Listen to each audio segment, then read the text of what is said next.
총선을 앞두고 있잖아요. 예. 지금 그러면 이제 대개 이제 인재 영입을 한다 뭐 이런 얘기들을 많이 해요. 예. 그래서 지금 국민의힘에서는 일단 먼저 혁신위원회를 만들어서 인유한 씨를 임명을 했고요. 예. 민주당에서는 지금 인유한 바람이 어쨌거나 부지런히 옮겨 다니면서 눈길을 사로잡고 있으니까 민주당에서도 우리 뭐 해야 돼? 라고 해갖고 지금 먼저 만든 게 인재위원회를 만들었습니다. 근데 여러분 용어가 이상하지 않으세요? 인재위원회. 되게 총선 때 또 막 대선 때 이럴 때 쓰는 용어는 인재영입위원회입니다. 그렇죠.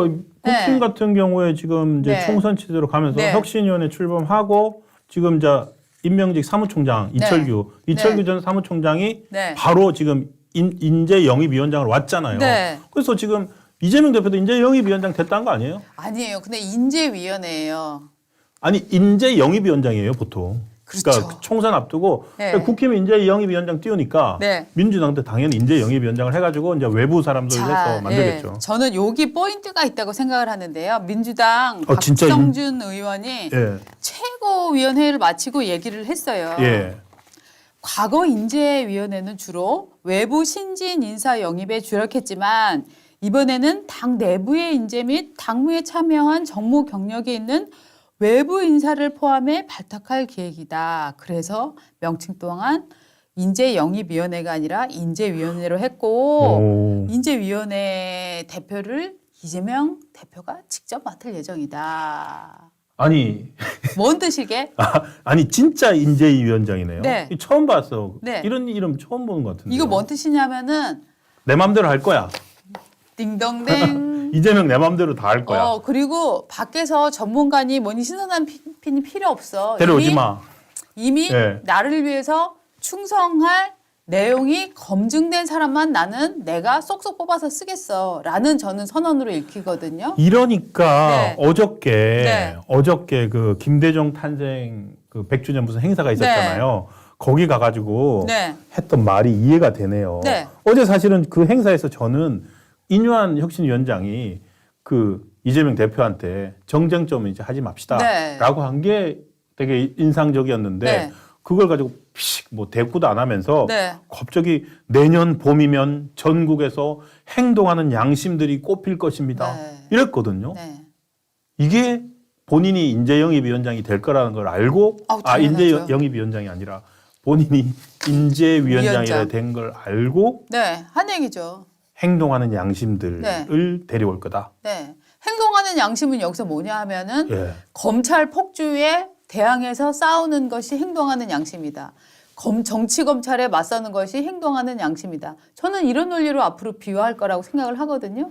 저는 결국은 이거 나를 방탄해 주는 사람, 예. 개딸 중에서 정무 감각이 있는 당직자 중심의 이런 사람들 공천할 거다라는 메시지로밖에 읽히지 않아요.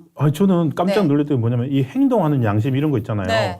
이 행동하는 양심이 정치 용어 정치인들이 쓰는 말이 아니라 운동권들이 쓰는 말이에요. 맞습니다. 시민단체들 네. 이 스스로를 지칭해서 행동하는 양심이라고 네. 그러고 운동권에서 쓰는 말이잖아요. 네. 이게 지금 야당 대표 초거대 야당 대표 입에서 행동하는 양심들이 내년 네. 봄 총선 때 꼽힐 거다. 네. 야, 민주당 현역들은 네. 이걸 어떻게 받아들일까요? 그렇죠. 민주당에서 내 인생에 도움 안 되는 것들은 솎아내고 네. 내 중심으로 행동하는 양심, 즉 검찰의 이재명 기소에 반대하는 행동하는 양심들을 뽑아서 채우겠다라고 저는 하는 어디나 마찬가지라는 느낌이 확 들거든요.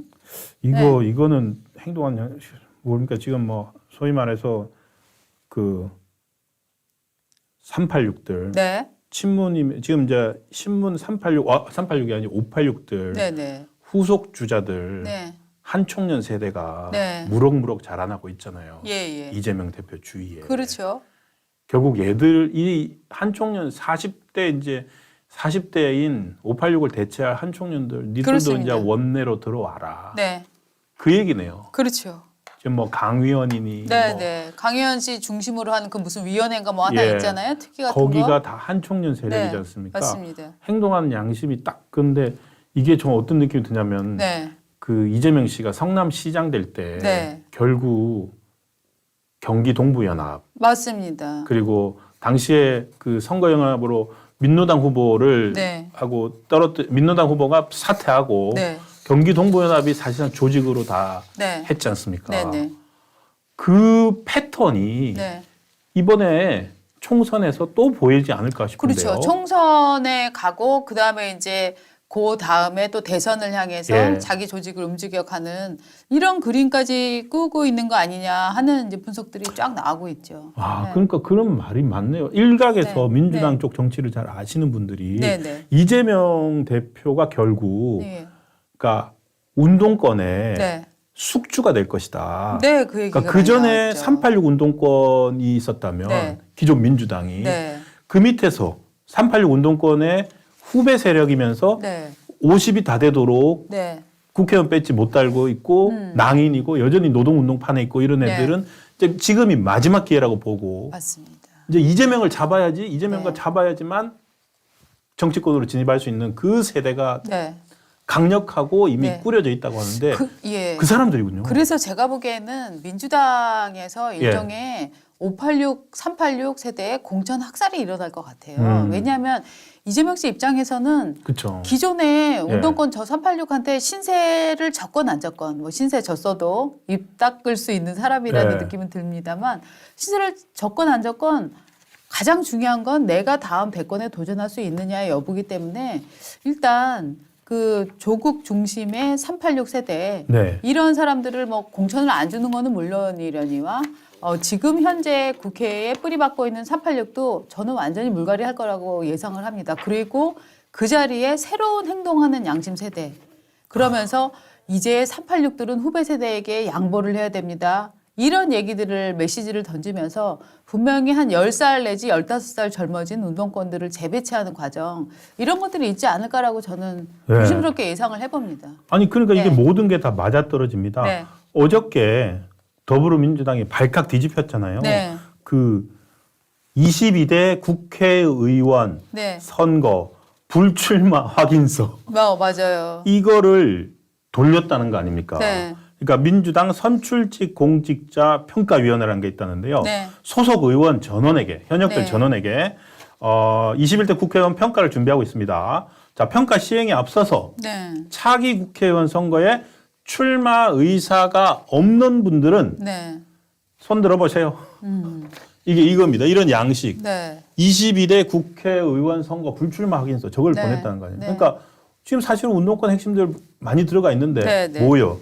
나보고 나가란 소리요? 네. 것들이 이러면서 좀 민주당도 지금 평화롭지가 않은 상황이 네. 되어버린 것 같습니다. 네. 지금 우리 영님이 엄청 중요한 발언을 해주셨는데, 아하, 이석기 수하를 넣겠다는 거 이렇게 얘기를 해주셨는데, 네. 전 어떻게 보면은 과거에 김대중, 김영삼의 세례를 받고 자라난 386 운동권들 맞죠. 예. 이런 사람들을 이제 정리해내고 정리하고 예. 이석기 중심의 이런 더 극렬한 운동권의 잔당들 맞습니다. 이런 사람들을 민주당 안으로 끌어들여서 하여튼 피가리를 예. 대대적으로 할 거다라는 생각들을 좀 해봅니다. 그러네요. 네. 그러니까 결국 그 사람들이 친문의 핵심이었고 그렇죠. 친문은 또 네. 친명과는 또 네. 섞일 수가 없잖아요. 네. 이런 분위기가 되니까 어떤 생각을 하고 있냐면 이화영은 어머 나 지난번에 검찰에서 이재명한테 보고했다는 거 괜히 얘기했나 봐. 나 검찰이 불러서 또 다른 건 별건 또 수사 없나 나 안 나가야지 하고 지금 구치소에서 검찰이 야 수사할 것 좀 있는데 라고 하면 안 나오고 있어요. 그러니까 검찰이 에라 이러면서 지금 체포를 했어요. 이게 구치소 내에서 체포가 됐다니까요. 처음 봤어요. 구치소 내에서 체포된다는 게 네. 여러분 말이 된다고 생각을 하십니까? 그러니까 이화영이 구치소에 있으면서 지금 소환에 계속 불응하고 있어요. 그러니까 검찰이 구치소에서 체포를 해서 이틀간 조사를 했다고 합니다. 네. 네. 근데 새로운 거를 또 조사를 했더라고요. 네. 그러니까 새로운 건이 나온 게 네. 부동산 업자 한 명이 나왔는데 네. 이 부동산 업자가 일단 이화영 씨한테 네. 선거 자금으로 3억 원을 준 게 있어요. 정치 네. 자금. 네. 정치 자금 3억 원을 준 게 있고 그다음에 용인시 처인구에 있는 네. 단독 주택을 하나를 또 줬대요. 무상으로 제공을 한 무상으로. 거죠. 예. 네. 그런데 이 집을 줬다고 하는 사람이 네. 언젠가 그 집을 가봤더니 네. 집에 컴퓨터가 놓여 있더래요. 그래서 저게 뭐냐 했더니 우리가 대선 캠프라고 네. 하는 말을 들었다는 거예요. 그렇죠. 요게 시기가 대선 캠프 시기랑 겹친다는 대선 그렇죠. 시절이랑 겹친다는 거예요. 2021년 네. 12월부터 네. 2022년 네. 3월까지 네. 그 집을 네. 이용을 했다는 거거든요. 그렇죠. 그러니까 이재명 대표의 순회동 아파트 뭐 1,300m였나요? 옆에 1,800m였나요? 예. 거기 옆집을 경기도 그 LH였나요? 예. 거기서 임대를 해갖고 직원들 숙소로 썼다라고 썼고. 하는데 이게 이해가 안 된다. 왜 직원들을 이렇게 요즘 사람들이 그리고 그렇게 단체로 합숙하는 것도 굉장히 싫어해요. 싫어하죠. 예. 근데 그 큰 평수를 얻어서 이거 선거 캠프 아니었냐라고 의심을 하고 있는데 거기 플러스 빌라 하나가 지금 또 나온 거잖아요. 그렇습니다. 단독주택이. 예, 단독주택. 네. 그래서 이걸 가지고서 나왔기 때문에 이화영 부지사를 불러서 네. 조사를 해야 되는데 네. 안 나간 거예요. 그렇죠. 조사를 받으면 일단 뭔가 얘기를 해야 되고 네. 자기 죄가 쌓일 수도 있고 네. 지금 뭐저 당에서 당신을 의심하고 있어, 그러니까. 동지. 네. 그러니까 네. 그러니까 일단 버틴 것 같아요. 네, 네. 그러다 보니 검찰이 다시 네. 체포해서 갔다. 네. 아, 이게 구치소에서도 체포 영장을 또 해서 또 체포할 수 있다는 거 참 네. 새롭게 알았습니다. 네, 저도 네. 새롭게 알았는데.